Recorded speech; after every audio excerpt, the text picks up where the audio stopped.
അപ്പം നമ്മൾ നേടേണ്ടത് അറിവാണ്. അറിവാളന്മാരിലൂടെയാണ് ഈ സമുദായം ഉയരുന്നത്.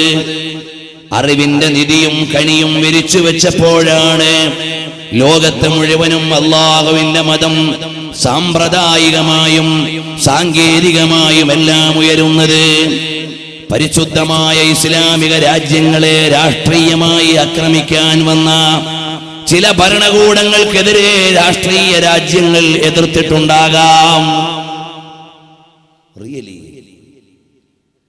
അറബ് രാജ്യങ്ങൾക്കെതിരെ യുദ്ധവുമായി വന്ന ഏതെങ്കിലുമൊക്കെ എതിർശക്തികളെ റോമിനെതിരെ ഇസ്ലാമിക രാഷ്ട്രം സമരം ചെയ്തിട്ടുണ്ട്.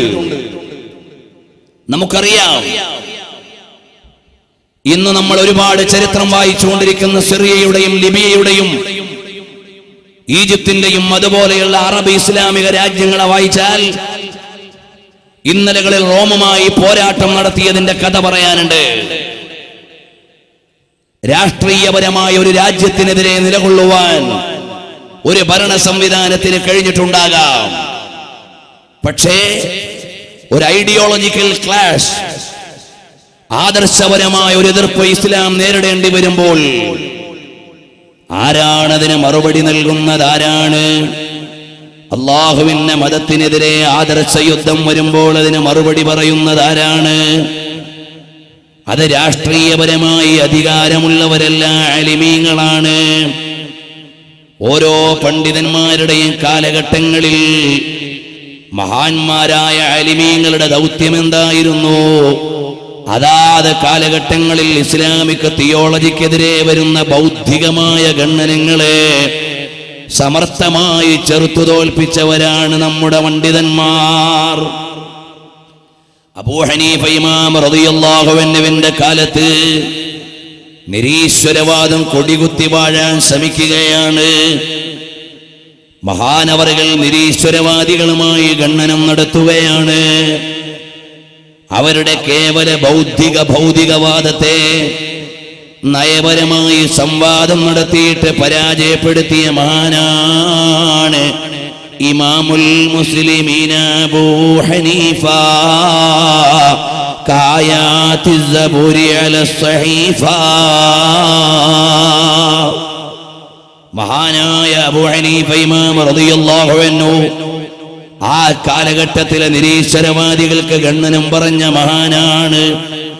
ദൈവനിഷേധികൾക്ക് അല്ലാഹുവിന്റെ സാന്നിധ്യം സ്ഥാപിച്ചുകൊണ്ട് മറുപടി പറഞ്ഞ മഹാനാണ്. ഇതുപോലെ നമ്മൾ ഓരോരുത്തരെയും നോക്കിയാൽ അതാത് കാലഘട്ടങ്ങളിൽ പരിക്കുപറ്റാതെ ഇസ്ലാമിനെ പരിപാലിച്ച് പുതിയ പുതിയ തലമുറയുടെ കയ്യിലേക്ക് നൽകിയതാരാണ്? അഹ്ലുൽ ഇൽമി, ഇൽമിന്റെ ആളുകളാണ്. ആँखों में कहीं अक्स तुम्हारा नहीं कोई, आंसू है बख्त और सितारा नहीं कोई. आँखों में कहीं अक्स तुम्हारा नहीं कोई, आंसू है बख्त और सितारा नहीं कोई. ആ മനോഹരമായ വൈജ്ഞാനിക പ്രഭാവത്തെ മറക്കുവാൻ സാധ്യമല്ല. അറിവിന്റെ നിറവ് കൊണ്ട് ലോകത്തെ മുഴുവനും മികവിന്റെ ഉച്ചസ്ഥായിലേക്ക് കൊണ്ടുപോയ പണ്ഡിതന്മാരുടെ സേവനങ്ങളെ മറക്കാൻ പറ്റില്ല. ആലിമീങ്ങളാണ് മതത്തെ പരിപാലിച്ച് കൈമാറി കൊണ്ടുവരുന്നത്. അങ്ങനെ ഒന്ന് നോക്കുമ്പോൾ പ്രിയമുള്ളവരെ, സാധാരണഗതിയിൽ നമ്മൾ വഅദുകളിൽ കേൾക്കാറുള്ളത് ഉഹദിന്റെ രണാങ്കണത്തിൽ അള്ളാന്റെ ദീനിന് വേണ്ടി പെടപെട്ടമടിച്ച് വീണ ശുഹദാക്കളുടെ ചരിത്രമാണ്. ബദറിന്റെ രണാങ്കണത്തിലെല്ലാം പണയം വെച്ചുകൊണ്ട് അള്ളാന്റെ ഹബീബ് സല്ലല്ലാഹു അലൈഹി വസല്ലം തങ്ങളുടെ കൂടെ മല പോലെ ഉറച്ചു നിന്ന ധീരയോദ്ധാക്കളുടെ സംഭവങ്ങളാണ്. അത് വളരെ പ്രാധാന്യമുള്ളതാണ്, അത് വളരെ മഹത്വമുള്ളതാണ്. എന്നാൽ ഇന്നു ഞാൻ നിങ്ങളെ ക്ഷണിക്കുന്നത് അറിവിനെ ആയുധമായി സ്വീകരിച്ച് പടക്കളങ്ങളിൽ വിവരം കൊണ്ട് പിടിച്ചു നിന്ന മഹാരഥന്മാരെ അറിയുമോ? അവരേറ്റവും കൂടുതൽ നേരിടേണ്ടി വന്നത് ആരെയാണ്? ക്രൈസ്തവ സഭകളെ ആയിരുന്നില്ല, മറ്റു മതങ്ങളെ ആയിരുന്നില്ല, നിരീശ്വരവാദികളെ ആയിരുന്നില്ല, ബഹുദൈവ ശക്തികളെ ആയിരുന്നില്ല, പ്രകൃതിവാദികളെ ആയിരുന്നില്ല, വികൃതിവാദികളെ ആയിരുന്നില്ല, വിദണ്ഡവാദികളെ ആയിരുന്നില്ല. ഈ സമുദായത്തിന്റെ ആലിമീങ്ങൾ ഓരോ കാലഘട്ടത്തിലും ഈ സമുദായത്തിൽ നിന്ന് തന്നെ അള്ളാഹുവിന്റെ അറിവിന്റെ എതിരാളികൾക്കെതിരെ ശക്തമായി പിടിച്ചു നിന്ന് അതിജീവിച്ചു കൊണ്ടുവന്ന മതമാണ് ഇസ്ലാം. അവർക്കെതിരെ തീജ്വാല ഒരുക്കിയതാരാണ്? നമുക്കറിയാം, സലാഹുദ്ദീൻ അയ്യൂബിയുടെ പോരാട്ടം റോമിനോടായിരുന്നു. രാപ്പകൽ ഒഴിവില്ലാതെ പോരാട്ടക്കളത്തിലൂടെ അള്ളാന്റെ മതത്തിന് വേണ്ടി നിലകൊണ്ട മഹാനാണ് സുൽത്താൻ സലാഹുദ്ദീൻ.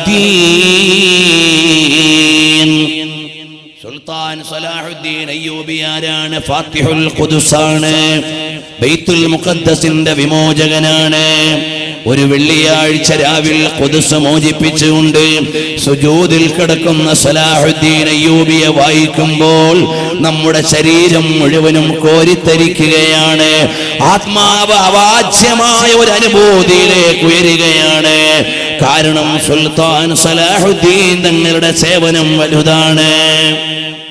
അതുപോലെ നമുക്ക് ഒരുപാട് പോരാളികളെ പറയാനുണ്ട്.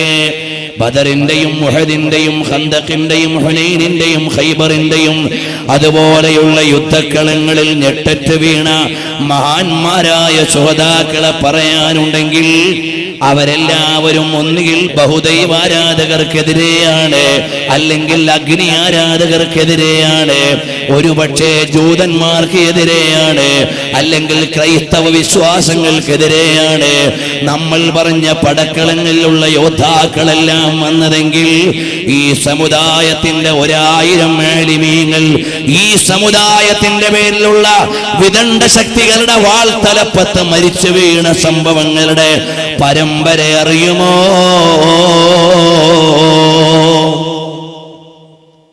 ആനുകാലികമായി വായിക്കാൻ നമ്മൾ നിർബന്ധിതരാണ്.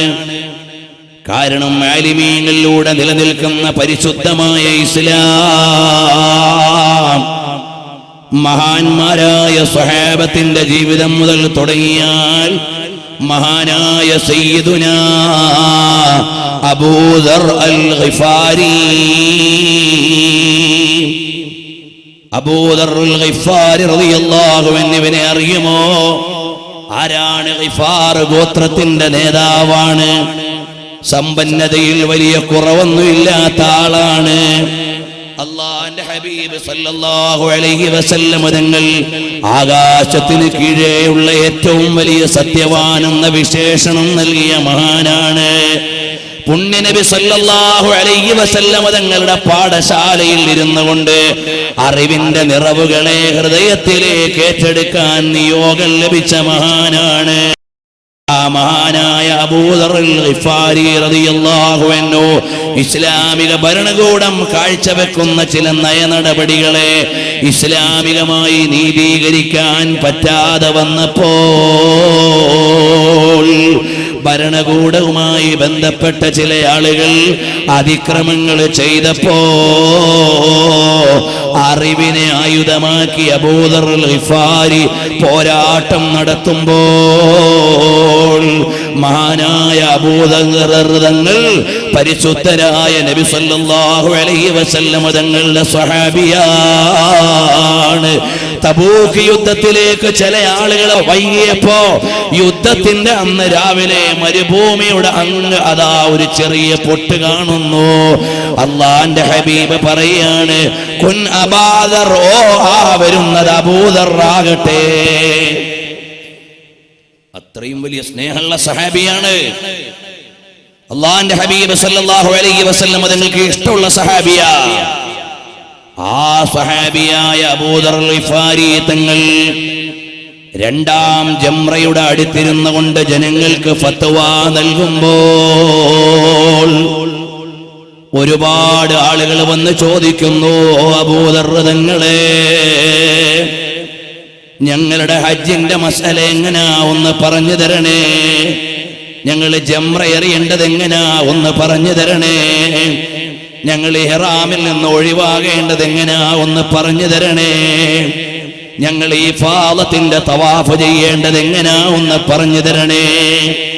അങ്ങനെയുള്ള വിവരങ്ങൾ അന്വേഷിക്കുമ്പോൾ അതാ ഇസ്ലാമിൽപ്പെട്ട ചില ആളുകൾ തന്നെ സ്വഹാബിയായ അബൂദർ തങ്ങളോട് ചോദിക്കുകയാണ്, ഓ അബൂദറേ, ഫത്വ നൽകാനിരിക്കരുതെന്ന് അമീറുൽ മുഅ്മിനീൻ നിങ്ങളോട് പറഞ്ഞിട്ടില്ലേ?